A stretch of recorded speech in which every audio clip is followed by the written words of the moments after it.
At one point, Home Depot was doing deals that had internal rates of return as low as 6%, which at that time we were all scratching our head, wow, that's really low, because it had been 12.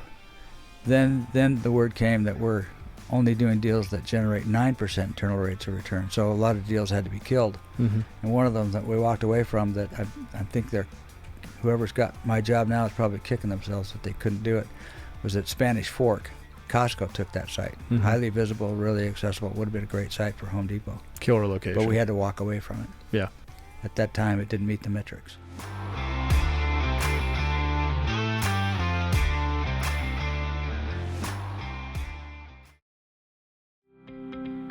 Need a partner who sees the big picture? Forza Management. We're not just property managers, we're strategic partners. Navigating the complex world of commercial real estate can be daunting. That's where Forza Management comes in. Forza Management provides services in the mountain and desert states and covers all types of asset classes, including retail, industrial, and office. Our team of experts delivers exceptional property management services, namely property maintenance, lease administration, and annual CAM reconciliations. When looking at your next property, check out our website at forzacommercial.com. Forza Management, maximizing your investment and minimizing your stress. Welcome to the Dirt Dog Pod, and I'm really excited about our guest, Brian Cannard. Happy to be here. Thanks, Brian. We were just chatting and catching up here, but you're my guest that I've had on so far, my first guest with the longest tenure in commercial real estate so far. Really? Yeah. Huh. So tell us about, you spent 25 years at REI. Correct. And then you did 12 years at Home Depot. Correct. Wonderful. What a career. 37 years. It was two great companies and a wonderful time. I really enjoyed it. When you tell us about when you started at REI. Well, I started in 1976 in the Portland store as a supervisor. It was the REI's third store, so I got in on the ground floor. Yeah. That was in 1976. In 1979, I took on the role of store manager for the Anchorage, Alaska store. So that was a fun job. I was up there for 7 years, expanded that store twice and moved it, doubling its size. Then after that, I switched over to open the Spokane store in 1986, and in 1989 I left Spokane and opened up the Federal Way store, and in 1991 I switched over to real estate manager. The vice president doing that job felt like it needed more, needed somebody to focus on it full-time, not part-time as a VP job. So anyway, that's when I started it, and that was an interesting time because it was myself, a guy with a pickup truck, and a part-time secretary. Yeah. That were running the real estate department. Yeah, that was us. All right. And when I left, we had the full crew. We had legal, we had sales forecasting, we had project management, and design. So it was a real change from one guy in a pickup truck. So the focus then was the company was very value oriented. Deals had to be in a single digit. And I'll tell you, when you go to Washington, D.C. and try to do a deal in single digit, it's hard to find. Usually what would happen is I'd find a warehouse space that happened to be zoned commercial, and we'd take that warehouse space and convert it into retail. That's the only way you could do a single digit job. The cool part about REI, well, there are a lot of cool parts. One of the cool parts, though, is your customers probably find you. Well, yeah, we were a little bit like Costco. Yeah. We're membership oriented, and when you go to Costco, you're on a mission. And it doesn't really matter what's next door to Costco, you go to Costco. And the same thing is somewhat true about REI. 85% of REI sales were to members. So if we put a store up and there was sufficient membership population, they'd find us no matter where we were, it seemed like, as long as we were accessible and somewhat visible with good parking.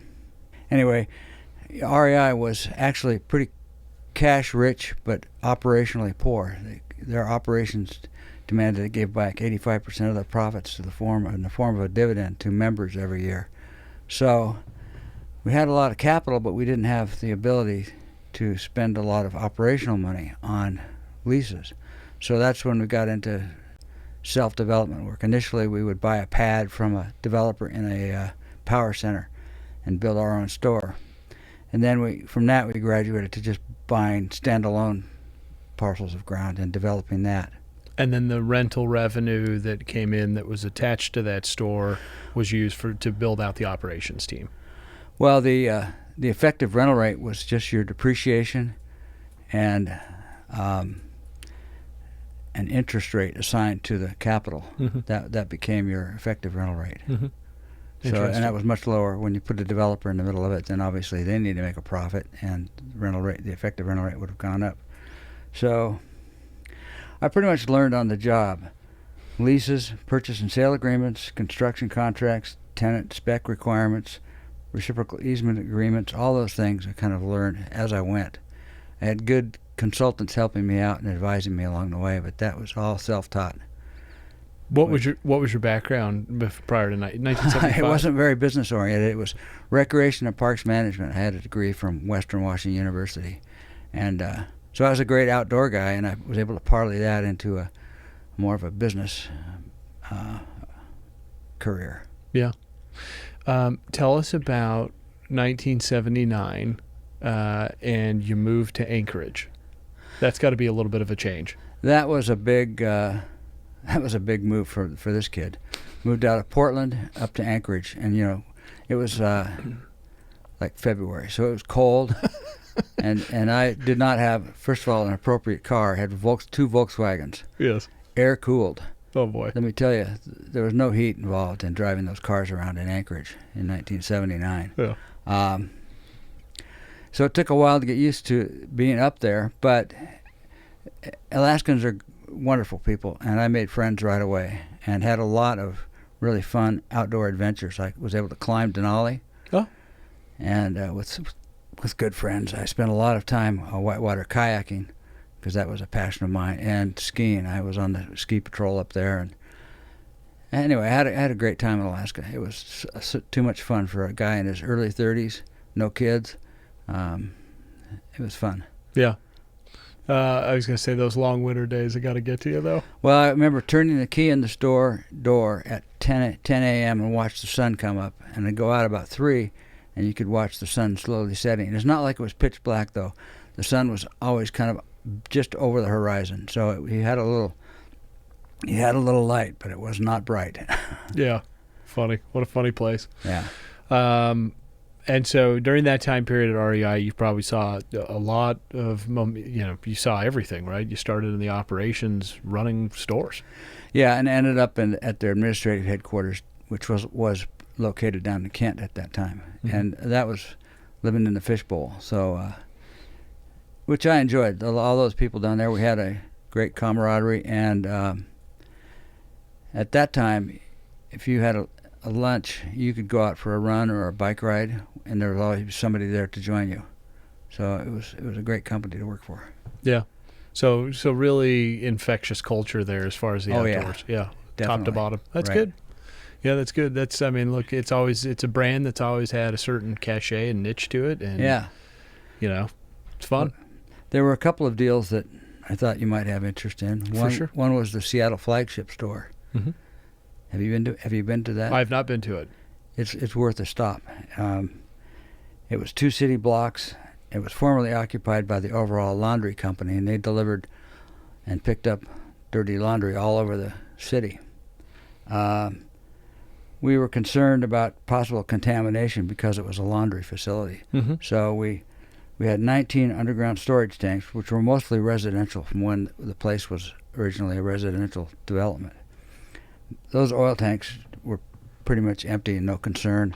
They also had some hydraulic lifts, but they didn't pose any problem. And they didn't use dry cleaning solvents, which was a good thing. No perk. Yeah, no perk, because that was my biggest concern. That stuff is so viscous, it just flows like grease lightning everywhere. Yep. So, but then one day I got a call and said, you need to come down here. And I came down to the construction site and had a backhoe operator digging what looked like a slurry of mud and putting it into a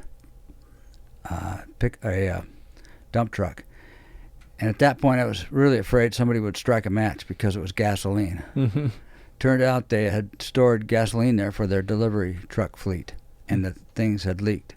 They had hit the footing drains of the building and went all the way around. And then exited out into the city street. So that was a big hiccup that no real estate guy wants to find out on their watch. No. Yeah. Yeah. But anyway, that was a $50 million project. But since then, the sales at that store, from what I've observed, skyrocketed and really made that issue kind of go away. How big was that store? How big did it end up? 100,000 square feet, which was the average REI store was 25,000 feet, so it was 4 times bigger than the average REI store. And a $50 million project at Yes. that. Wow. Quite a bit bigger than we were used to. Yeah. Were there any items in the budget that really kind of pushed that number up more than others? Was there something that you really wanted to do as like a reach? Well, yeah, we did something pretty unique. We built a climbing wall that was sort of a pinnacle. Mm-hmm. We used a French company to build this climbing wall, and it looks kind of like a lantern. It sits on the corner of the building, and we used the architects used the term steeple. That's how they were able to get it above the height limits. And anyway, it sits there enclosed in glass right off I-5, highly visible, really an iconic structure. Yeah. I've seen pictures of it. Yeah. I just haven't been in the store. Yeah, it was quite the wall. Yeah. And I guess, in some circles, I mean, it probably is a little bit of a, a house of worship, right? So back to the steeple. Yeah, I guess so. Yeah. Right. Funny. So you did the flagship store, and then and do they own that location? Yes. Yeah. So they bought that. Right. And the other one that was really interesting, that just had all the trimmings, was the Denver flagship store. Mm-hmm. It was originally the Forney Transportation Museum, and before that, it was the original power generating plant for all the electric trolleys throughout Denver. So one half this big brick building, was generators, steam generators, and then the other half of the building, electric generators driven by steam. The other half of the building was all the boilers necessary to provide the heat to create the steam. So I walked in, and you could look up at the parapet and see bricks falling off. It was really in bad shape, but we needed a lot of help to get that project done. Again, it was a $50 million project. So we got $500,000 from the Colorado Historical Society as a grant to do all the tuck pointing for all that brick in the building. Mm-hmm. You'd walk up, and the whole building was encased in scaffolding, and all you could hear was these gentle taps of these guys with their trowels and picks digging out bad mortar and putting in new. Mm-hmm. We also got what they thought was the last great DURA tax increment financing. DURA was the Denver Urban Renewal Authority, mm-hmm. and they gave us $10 million in tax increment financing, which was the difference between our Colorado Boulevard store and this new store we were relocating. So if we made $10 million at the old store and we made $15 million at the new store, that $5 million, the tax generated by that $5 million, we got to keep. Yeah. And we did that, paid it off early, or it paid off early, which mm-hmm. was great. So the store was a big success. We also applied for and got a 25% federal tax credit for every item we put into that project. And that's because we renovated that old building to National Park Service standards. So you could not take a pressure washer to the outside of the building. You had to use a special solvent and cleaning process to clean all the 100 years worth of grime and dirt that was in that place. It was rather interesting. So the guy that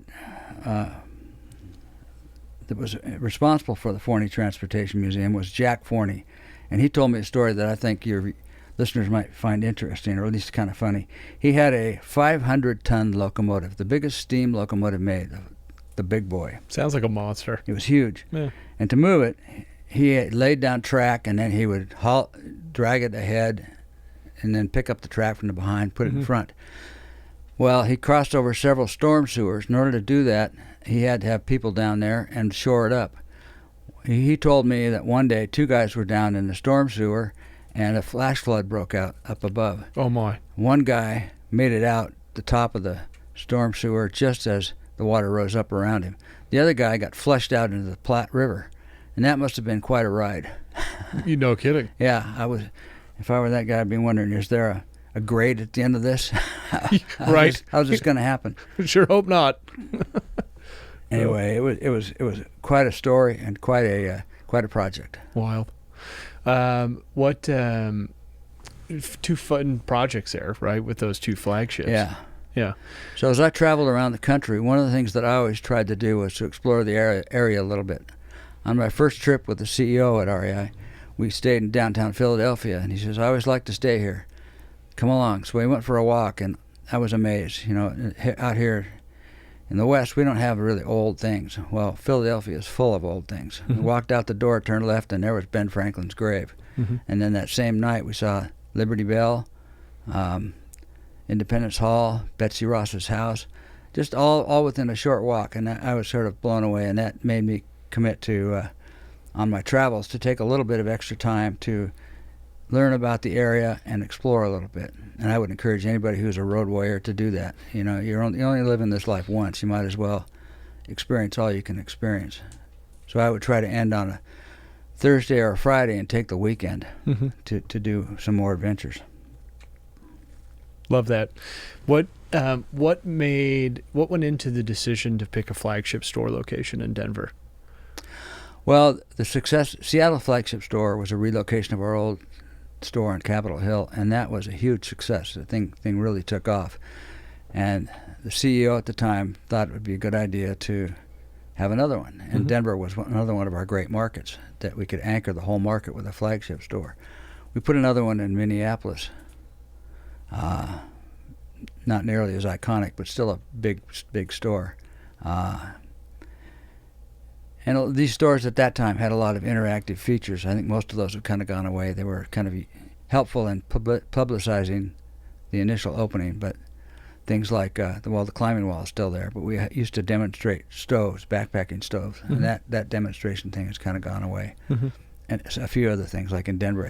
I don't know if it's still there anymore, but they had a cold room. You could walk in, and the thing would be set for 0 degrees. Try out your jacket. Try out your jacket. Yeah, sure. See how you felt about it. So anyway, that was just the CEO had made that call that these things were good, iconic stores for us to invest in, and so we did a few. Well, it's super fun too, because most people don't ever get the opportunity to work on a flagship, right? Right. And you did a few of them. Yeah, these were career deals. It was really fun to be a part of that team. Yeah, it's so interesting. And these were true team events. I mean, you don't do something like that just as the real estate manager. You've got a whole host of people in the company and consultants, of course. Oh, yeah. Historic preservation, all of it. Yeah. You know, it's so interesting. So much of our job is creating spaces.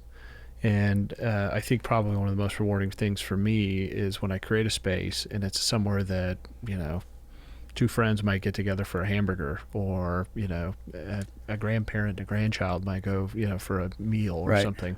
It's just so rewarding. I got to imagine when you're working on a flagship space, it's that feeling, but much higher.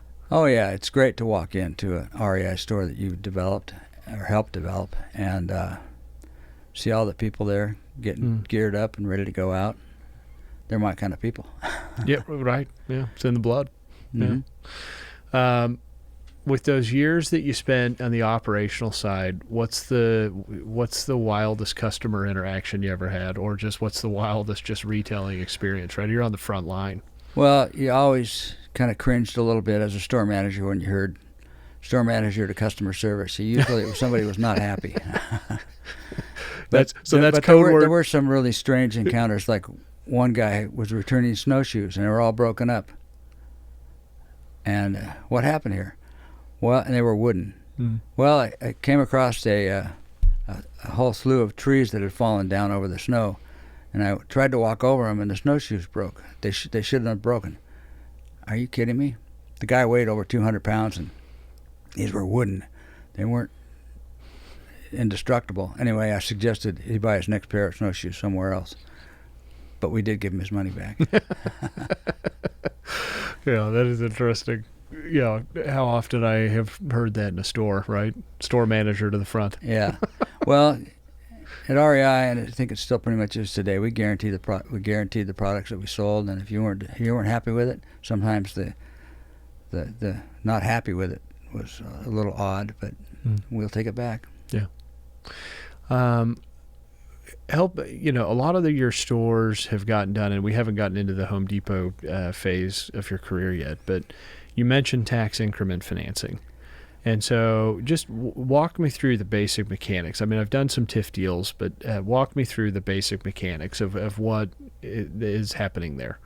Well, as I explained, if we made $10 million in sales at the old store and we moved to a new store and we were able to get tax increment financing, which is, I don't believe it's all that popular anymore, but at the time, and it was somewhat controversial, a lot of the civic leaders felt they were leaving tax money on the table by doing that. But in this case, without that flagship store would not have happened. So let's just say that with confidence. So if we did $10 million at one store and $15 million at the new store, the difference is $5 million, right? Yeah. And if there was a sales tax of say 5% on that $5 million that was a city sales tax, we got to keep it. So that's $250,000. Yeah, they'd pay it back to us. I mean, we collect tax and then they'd pay it back to us, and that was at a net present value of $10 million over 10 years. We were able to collect that. So that basically helps you solve the math as you're putting your pro forma together to spend $50 million on this flagship location.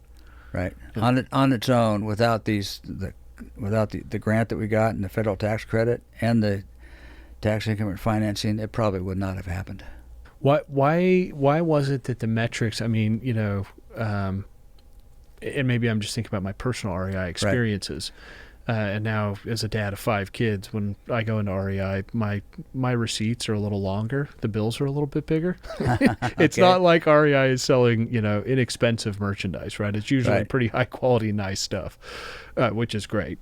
But why was it, you would think that would be a business that would offer a little bit better, margin. There'd be some good profit there. Is there a reason that you had to solve for that single digit rent number all the time? Well, retailers use different metrics to justify whether or not to make an investment. REI at that time, the CFO had determined that something called a contribution margin, what you were going to contribute to overhead, had to be a certain percentage in order to justify the store. So that's what I worked to, was to try to hit that contribution margin that was expected. Home Depot had a different metric altogether, but interesting. And REI, at that time, I think the average margin was something like 39-40%. I believe it is. It has to have gone up quite a bit in order for them to afford the new rents that they were paying, or had to have been paying, at some of these newer sites. And they shifted from a self-development model to a leasing model, which preserved their cash but has more operational costs associated with it. And I really am not in touch enough with what's going on at REI today to be able to comment on how things changed after I left. You started in the 70s. Yes. And then you left at about 2000, in there? Mm-hmm. And then when you left, how many stores? You started, they had 3 stores. And how many when you left? Around 60. 60. That's a pretty tremendous growth, really. Yeah, we had did a lot of fun deals. Yeah. And left quite a piggy bank. I mean, because most of those were owned stores. Oh, yeah, sure. And I've seen from a couple of news releases that REI is doing sale leasebacks on all those. So they're taking the piggy bank that we left them and using it to help pay today's bills. So I feel good about the fact that we, the team and I, were able to create that much wealth for the company. Yeah, that's great. And the members, really, right? I mean, because at the end of the day, they're the owners, right? At the end of the day, that's true. Yeah.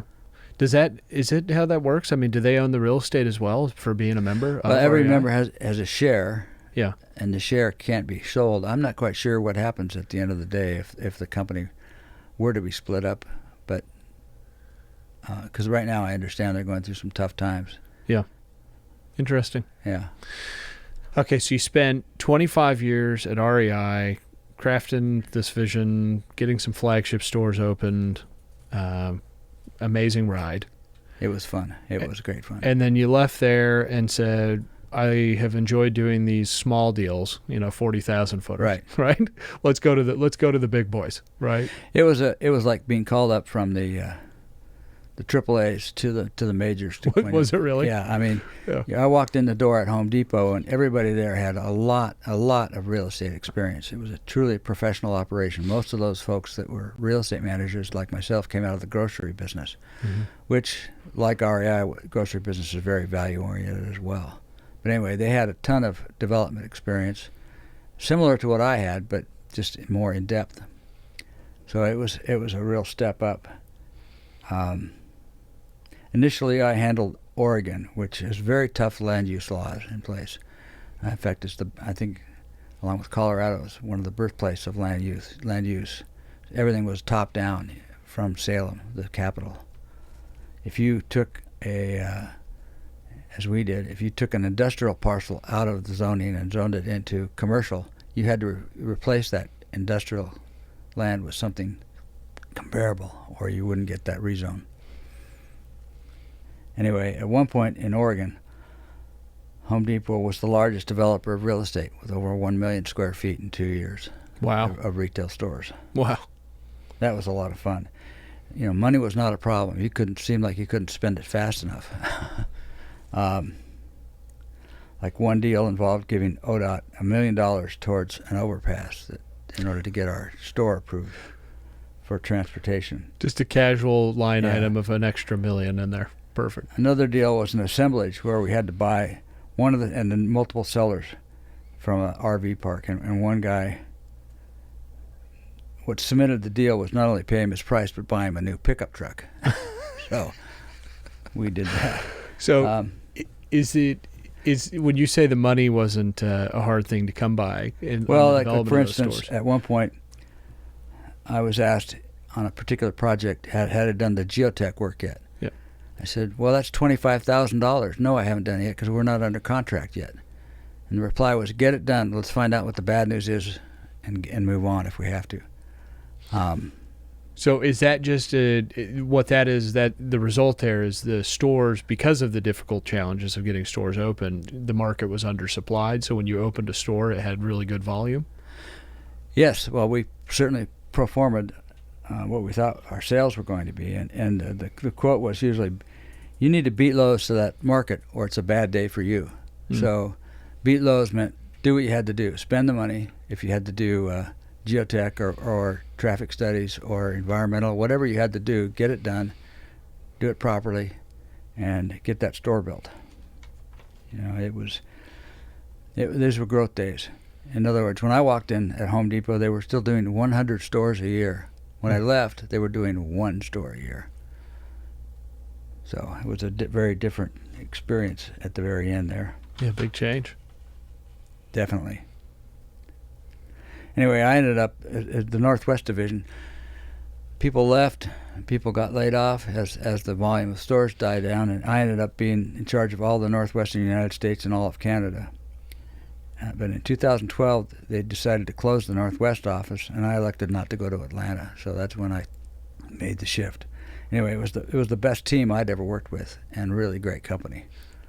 Did you help them branch into Canada as the new entry, or did they already have stores there? No, Canada was already well established. Yeah. I worked on a couple of new stores, mostly out on the East Coast. What's the what do you find as being what are some of the differences of doing real estate in Canada, site selection wise, or just the process or whatever?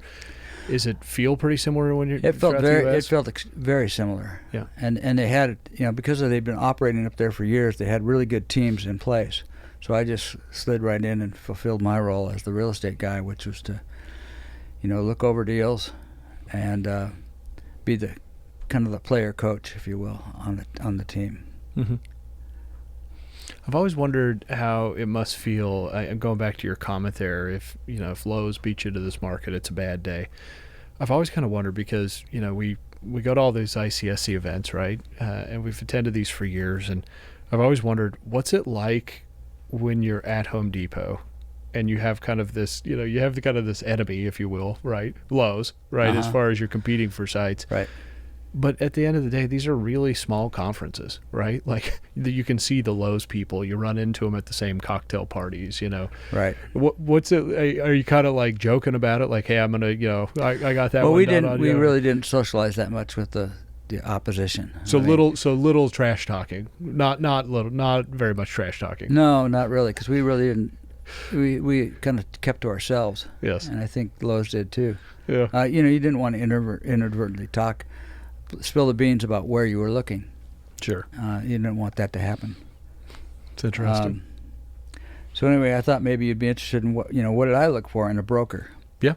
Absolutely. First of all, I was experienced with Home Depot sized deals. If you want to be a Home Depot broker, you better have gone out and put together some 10-acre deals so that we have confidence you can either do the assemblage or properly identify the site. Somebody that knows that market inside and out, and all the players that are in that market. Who's buying and who's selling. Clear understanding of what Home Depot needs, and pretty much aware of all the potential issues that might crop up on any site, be it traffic, environmental. That they usually have some sense of what's going on a site. They have no conflict. They're not representing Lowe's or Walmart or similar retailer looking for similar sites. Can't have that. We need to be number one, not number two. They do a good job on tour. They're well prepared. They've pre-toured the market, so they know exactly where they're going and how they're going to take you and chauffeur you around. They know things like how many households are in that trade area, where the growth is headed, if there's future infrastructure coming in like roads and bridges. We want to, and what the timing of all that is. And really on top of what the competition is up to, along with these other major retailers. If Walmart was in a town, we knew that was a town we should look at, just right off the top of our head. Walmart could go into smaller communities, but we knew that pretty soon we would probably be there or Lowe's would be there with Walmart, so we always checked those out. There were a lot of other aspects to this real estate manager job at Home Depot. One was disposing of surplus property. If we had closed stores, or if we had, and then creating value, like creating an out parcel. We had, in many instances, like 600 cars of parking when you only need more like 450. So with that in mind, we would look to carve out an out parcel and sell it to a developer or to a user. We also spent a lot of time going over real estate REA issues, and if somebody was developing a site plan and we had control over their development, we spent a lot of time reviewing that and making sure that wasn't going to impact our traffic flow. Classic example of that would be Krispy Kreme donuts came to town in Issaquah, and they had their car stacking was not sufficient, and their cars lining up to go through that drive-through of the damn donut place was stretched all the way across our entrance. Completely screwed us up. It cost us a lot of money and lost sales. So we after that we spent a lot more time reviewing any potential layout to make sure that, and we also adjusted our stacking requirements to make sure that they could stack at least 10 cars before we'd let them proceed. We have bought a couple of out parcels from anchor tenants, and then we've attempted to buy a lot of out parcels from anchor tenants. It always blows my mind, that process. It feels a little bit like you're trying to turn a cruise ship around to pick up a dinghy. Right. Well, Home Depot and I think most large retailers are very protective of their operation. They spend a lot of time and money and effort to build that store, and they don't want a Krispy Kreme donut to screw up their entire operation. So it gets a lot of scrutiny, and it has to go through several layers of approvals before you finally get the okay to do it. Yeah. I mean, I worked on probably 30 Home Depot out parcels and probably only converted 5 of them. It just... Such a low hit ratio, yeah. Yeah, because something always came in the way. There was something that was discovered. Like, for instance, a major utility was running right through the parcel, and they couldn't disturb it or move it. Our last one, we were under contract on a Walmart out parcel or carve out in Casper, Wyoming. Yeah. And it was this particular setup. There's a Walmart and a Sam's Club side by side. And when I went and met with the city, the only way we were going to basically tie into the storm drain was to go right in front and cut up the drive aisle at the main entrance to Sam's Club. And it was like, okay, we're done here. Yeah. All right, this is never That's not happening. This is never going to happen. Right, yeah. Yeah, I'm not even sending that site plan to operations. I already know it's not going to happen. Right. Yeah. So we spent a lot of time documenting everything. We had an online portal that we downloaded everything that had to do with any of our stores. So they were tracking everything, including the competition. You know, that was a big deal to make sure that we knew exactly what was going on with every Lowe's or Menards or any of those guys, to make sure that it wasn't a surprise to operations. You left in 2012. Right. How many lease administration people are at first, how many stores, do you know how many stores were at Home Depot when you left? No, I don't. I think there were 1,000. Yeah. Over.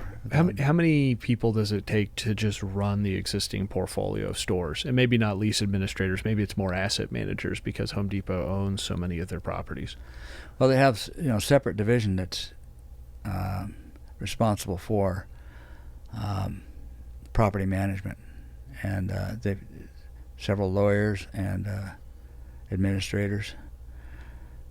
I couldn't tell you exactly how many. But as far as real estate managers, you know, I think we had four or five divisions, each one with a director, and at the time when things were really running and gunning, and then each office had at least 4 or 5. Like when I rolled into the Northwest office, we had 4 real estate managers, 2 construction project managers, a construction manager, and like 4 admins. So it was a pretty good sized office. Yeah. And it was really a fun team to work with. Yeah. And really rolling. Compared to REI, where I was it. You know. It was fun because you could go over and you could talk to guys and say, have you ever encountered this? Yeah. And you talk about some situation that you're trying to work out so you can make your deal happen. And usually they had some experience to be able to share with you to help you out with that. The other thing we spent a lot of time on was tracking voids. In other words, where do we have potential for another store where we're not going to kill a store that's already open? Or if we have a store that's overburdened, then let's, like for instance, in Bellevue, there was a Lowe's there in Bellevue, mm-hmm. and Home Depot was there first and had a great location, and it was really doing big business. Then Lowe's lost their lease, and they had left town. So all of a sudden, the Bellevue store, which was already doing huge numbers, is completely overwhelmed. Mm-hmm. And this is recent, so I don't know the exact details of this, but I know that they opened up in an old Sam's Club midway between that and another store, and specifically to bleed off that Bellevue store so some of the volume would go away. So we'd spend time looking for that. Where's that opportunity? We'd also work, if we had an opportunity, we'd work to prepare a pro forma along with our construction guys to come up with, and our sales forecasting team to come up with sales and then expenses and figure out whether this thing's going to pencil. What did it typically cost to build they were typically 100,000 foot box? 100,000 square feet with a 12,000 foot garden center was a typical Home Depot store. I think it still is today.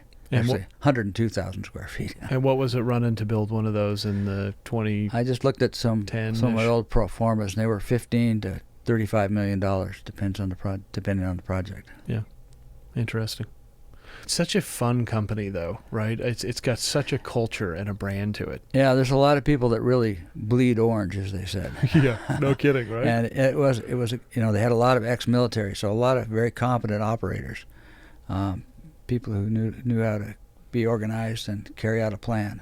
It was not so much in the real estate side in terms of ex-military, but on the store operational side, you had a lot of those guys. To zero in for a minute on a specific store site in my backyard in Salt Lake, which you did, I believe you assembled between you and your broker, Dave Winnie, right? When you did the store at 33rd South and Highland.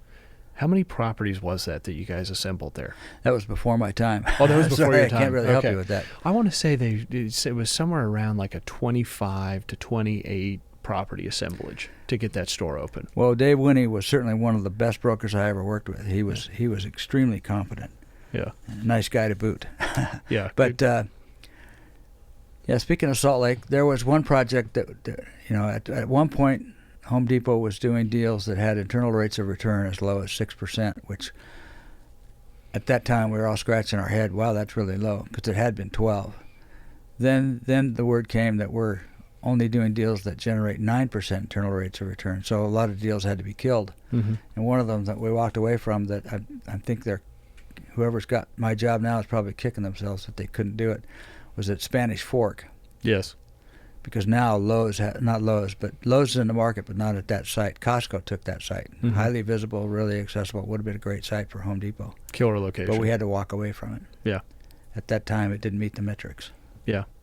And so it was a 9%, that's a return on cost metric? Internal rate of return. IRR, okay. Yeah. All right. And typically, though, companies, they own a lot of their properties, right? I'd say at least 95%. Yeah. And I think that's one of the most interesting things, at least from a peer standpoint, when you compare it to a Lowe's that leases pretty regularly, right? Uh-huh. Big difference. Yeah, well, Home Depot generated piles of cash, and so they could afford to put that cash into those retail stores. Interestingly enough, though, as far as I know, they don't lease their distribution centers. Really? Yeah. Yeah. Or they don't own their distribution centers. That they rent them from third party. Yeah, they lease those. But they'll do reverse build to suit. What was it like to get a site ready for real estate committee? Well, obviously, you really had to make sure that your submission was spot on. Cross all your T's, dot all your I's. They had a 2-page pro forma sheet that we had to fill out, and including sales, estimated expenses, and then an executive summary of what attributes the site had or issues that they might need to be aware of that surrounded this site, whether the competition was coming in and you better do it now, or that if this site isn't nailed down now, it's going to go away because Walmart's lapping at our heels or something like that. So anyway, you really had to make sure that it was 100% accurate, and we always did a peer review. I'd ship it off to one of my real estate manager peers and say, hey, take a look at what I'm just about ready to submit. Make sure I didn't screw anything up. And, you want 100% accuracy going, because it went before the CEO and the whole real estate executive committee, and you just did not want to talk about a bad day. Did you need to show up in person? No. To present? No, that the director. We had a West Coast and East Coast director. They would show up and make the presentation. I would have loved to, but no, that was not our role. Yeah. So you, and I would assume, though, in that case, really presenting to your director is also its own set of pressures, right? Yeah, we would run them through to make sure they understood all the nuances of the site, because they're the ones going to be in the hot seat trying to explain it. What does it feel like? Is that like that sick feeling you get in your stomach when you're in college and maybe you forgot about your quiz or something? Or oh yeah, almost lose sleep over it to make sure that it was 100% accurate. This is the big leagues. You don't screw up. You don't put the wrong digit in. Yeah, I was gonna say. I mean, it's $30 million a store, right? Right. If that's big, huge investments, and big potential sales and profits for the company if it was done correctly. Mm-hmm. Yeah, interesting. And then how did that compare to what you had, especially towards like the end at REI, as far as whatever committee selected a new store site? Well, I was the one that presented, and I presented to the finance committee at the board, and that was always rather interesting because you could kind of develop a relationship with those people. Mm-hmm. And as long as they generally approved all the deals that I threw at them, if it made it that far. There were plenty of deals that were killed, kind of in committee before it went to the board, but because they, for one reason or another, they didn't meet all of our metrics. But that was always interesting to go to a board meeting and just present to the finance committee, but then sit in on the full board and listen to the goings on of what they were deliberating on. Interesting. Yeah. Who sat on the finance committee? CFO, I assume. Well, at the time I was there, it was Sally Jewell. Mm-hmm. And Sally later became the CEO and the head of the Interior Department for the United States. So she was an interesting person, rather engaging. God, the outdoor passion is just, I mean, every story so far, every team member, it's just through and through. Yeah, like I said, I was an outdoor guy through and through before I showed up at REI, and then of course when you work in one of those stores, everybody that comes through the door's got an interesting story to tell. So you met, and in Alaska it was particularly interesting. You had the governor coming in, U.S. Senator Ted Stevens, the mayor. Everybody came through everybody came through your doors, and while that's not true of every REI store, you get some really interesting people that come in and have stories to tell about adventures that they've done. Yeah, wild. okay, so you're making this investment, recommendation, right, to the committee. Right. Of, hey, let's go spend $30 million. Let's put a store at this intersection. What was it that caused you to choose one intersection versus the next that's a mile down the road? Well, oftentimes we didn't have a choice. It's not like there's 10-acre sites on every corner, and so oftentimes it frequently became do the deal you can do, not the deal you'll never be able to do, the perfect deal. And because in the meantime you've lost sales while you sit around and wait for this thing to happen, and maybe Lowe's gets in ahead of you, and that's not a good day. So do the deal you can do. Oftentimes, what's interesting is that if Home Depot was in town and Lowe's came in, you'd think, well, your sales would drop by half. No, the first end made a big difference. You'd only lose like maybe 20 or 30% cannibalization. It wasn't that bad. I mean, it's bad, but it wasn't as bad as half. Mm-hmm. So first end was huge because once you've captured that market, people are used to it. They've got their traffic pattern set up. They're used to going to you. It's really hard for the second end to bust in. What's it like when you're trying to land locations? For example, here we're recording this podcast in Seattle, right? So, it's harder here to buy land, right, than it is in some. The other Seattle markets. area is very constrained, because of mountains and lakes and Puget Sound. So you have very very little flat land. You go to a state with flat land going in every direction. It's a lot. The opportunities are more prevalent. But to answer your question, why would I choose one side over another? Usually it involved, what's the access like? Is it just right in, right out, or do you have a full signalized intersection, which is usually what we would look for. You want your customer to be able to get in and not have to cheat death to get in or out of your store. That's a big deal. So, yes, if we could get a fully signalized intersection, that's preferable to a right in, right out kind of situation. The Pacific Northwest real estate blows my mind. I was out in front of your Paulsbo location yesterday. Yeah. And we've been looking at that dirt in front of there for a couple of the QSR clients that we work with. And I'm just sitting there waiting at the light to turn left, and I'm like, I think I should be able to see a Home Depot and a Walmart right now. But all I can see is this gigantic hill. Yeah, I did not do that deal, but there's some real interesting site work that's had to gone on for some of these Home Depots in order to make them work. What a wild place to select real estate. It's just very interesting up here. Yeah. So. Well, that's true, and it is a challenge, and oftentimes you end up like the last deal that I'm aware of that they did was that old store in Renton that was a Sam's Club. Mm-hmm. Things sat vacant for years, but only until Lowe's had to shut down in Bellevue did it become economically viable to put that store there. So, and even then, you kind of stuck with what was developed earlier. So the parking lot on that particular store is different than most of the ones that you see for Home Depot. It's a little cut up, but that's what they were left with. Is there a certain grade in the parking lot that is a maximum, slope grade? Well, certainly that Home the Depot big would concern accept? is that lumber carts and things that people are loading their vehicles up and that they turn away from their shopping cart and it's rolling down the hill. That doesn't work very well. Mm-hmm. So no, I'm not a civil engineer, so I don't know what that grade is, but there is a grade. The other interesting thing is that Home Depot floors had huge floor loading requirements. Well, you can imagine a forklift driving around with a whole sling of sheetrock on it. Sure. The pressure on those tires is huge. So Home Depot's floors are built like an industrial dock high center. So more like a 16 or 18-inch slab kind of situation. Yeah, I forget what the pounds were, but it was huge. Yeah, interesting. Which added to the cost, but that prevented accidents, prevented the floor from deteriorating over time. So 2012, you left Home Depot, and you've been enjoying retirement. Yeah, I applied and was accepted to the planning commission of my local town in Newcastle, so I've spent some time doing that.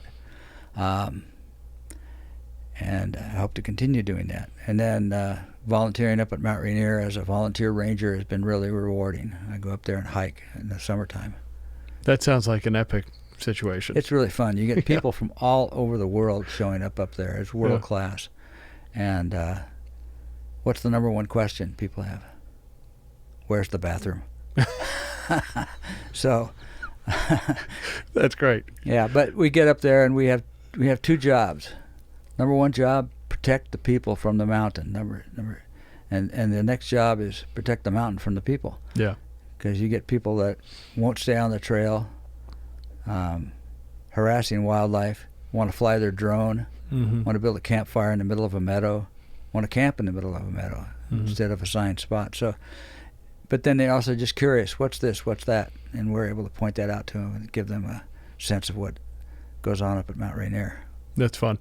I imagine the Planning Commission is more sporting for you than anything else. Well, it's just a way to give back to my community, and I enjoyed it a lot. With the number of times I've appeared before planning commissions and city councils, I have somewhat of an idea about how they function, and so I've been able to give back that way. Yeah, it truly is, and it's such a fun part of the process, I think, when you're early on a big project and you're in there, and especially when you've got a really good collaborative, set of folks there at the Planning Commission. It is a lot of fun, right? Yeah, it is, and you're right, it is very collaborative, and they all have various degrees of experience in whatever we're working on, and in some cases, inexperience, and so each of us tries to help the other out in understanding what the issues are that we're dealing with. What are you missing about commercial real estate? The people. Yeah. I really enjoyed all the people that I worked with, both at the company and then the brokerage community at large. I loved going to ICSC. That was always fun. Seeing all these people from all of, especially the one in Las Vegas. Seeing people from all over the country in one spot and being able to touch bases that quickly with that many people was very helpful and really interesting. And then just, over the years, when I left REI and went to work for Home Depot, it was gratifying that I was able to work with the same people, same brokers that I had been working with at REI. So it was just like coming right back to home. It was fun. Felt natural. It did. Yeah. I assume that when you have retired from a 37-year commercial real estate career like you've had, you basically retire with like 9 million Marriott points. Well, I had a ton of Alaska airline miles. Yeah. I mean, I was down in Oregon every other week. Yep. And so a lot of segments and a lot of flying. I burned through all that though. Yeah. Well, there you go. I mean, as you should, right? I mean, right. Yeah, you're a true road warrior, right? If you could jump in the time machine and go back and talk to the 25-year-old version of yourself, what would you coach yourself to do? Well, I'd go even further back. I'd go to the college student. I'd say, take a bunch of business classes. You're going to appreciate doing that. That'd be one thing I'd say. And the other is think about becoming a developer yourself, armed with if I had the knowledge that I have now. I'd think about that. Today, it's got to be daunting to be a developer. Interest rates being where they are, and retail. Not many people are expanding in the big box or the mid box area. It's a QSR world. Right. Yeah. Exactly. Yep. Everything's got a drive-through. Mm-hmm. Yep. Yep. So, doing the big REI Home Depot deals it's difficult. It's a different cadence too. I describe it as ADHD development because, whereas you might work on a Home Depot that takes you 5 to 9 years to get done, we'll typically go in and, we did a Dutch Bros earlier this year in 24, started 24, and we were in and out of the entire deal in 5 months. Yeah. So bought a piece of land, built the building, and sold it inside of 5 months. Yep. That's a different deal. It's quick paced. Yeah. It's quick paced. Well, I appreciate you spending time today and telling us your story. Thank you, Chris. Good to see you again. Pleasure to see you.